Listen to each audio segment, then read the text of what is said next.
San Juan, Puerto Rico Reuters Hundreds of stranded travelers filled the sweltering halls of San Juan International Airport on Monday, anxious to know when they could leave and reconnect with families after Hurricane Maria devastated power and communications across the island. Fearful of checking out of hotels in case they could not get on the few flights available, worried passengers waited in long lines at Puerto Rico's main airport, struggling to get through to loved ones and airlines alike. "Everything is hearsay at the moment because there is no communication," said 31-year-old Renee Kessler, a medical student from Baltimore, Maryland, preparing to spend the night in the airport ahead of what he hoped would be a flight back to the United States. Puerto Rican officials have confirmed at least 10 storm-related fatalities on the island, and the hurricane was blamed for at least 19 other deaths across the Caribbean, the bulk of them on the devastated island nation of Dominica. A microcosm of the battered island, the San Juan airport is a top priority in efforts by Puerto Rico's cash-strapped government to repair the vast damage caused by Maria. Experts say the work will take months and likely run into tens of billions of dollars.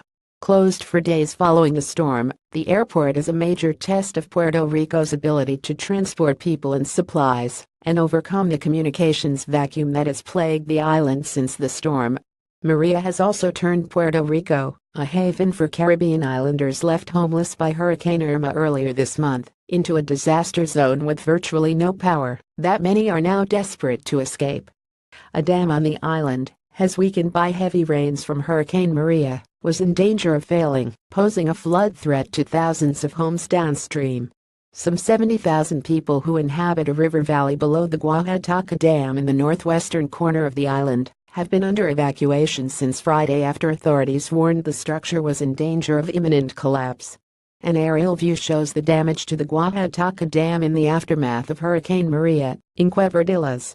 Reuters Salvan Baez, the fear of a potentially catastrophic dam break added to the extreme difficulties facing disaster relief authorities in the aftermath of Maria, which has claimed at least 29 lives across the Caribbean, according to officials and media reports.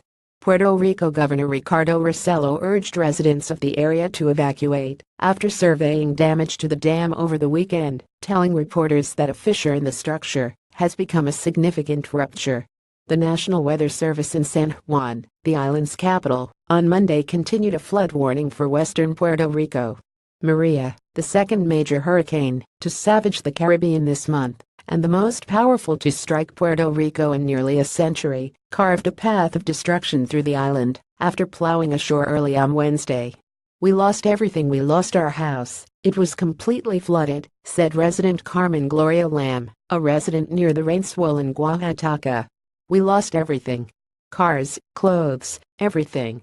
Severe flooding, structural damage to homes and the loss of all electricity, except from backup generators, were three of the most pressing problems facing Puerto Ricans," New York Governor Andrew Cuomo said during a tour of the island. New York is home to many of Puerto Rican descent.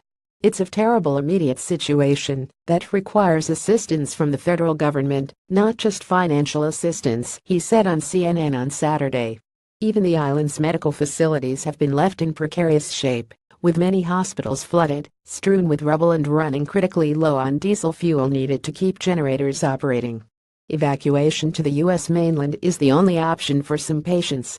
The storm has caused an estimated $45 billion of damage and lost economic activity across the Caribbean, with at least $30 billion of that in Puerto Rico, said Chuck Watson, a disaster modeler at Enki Research in Savannah, Georgia. Writing by Alex Dobuzynskis, editing by Sandra Mailer and Jeffrey Benkower. Standards Thomson Reuters Trust Principles.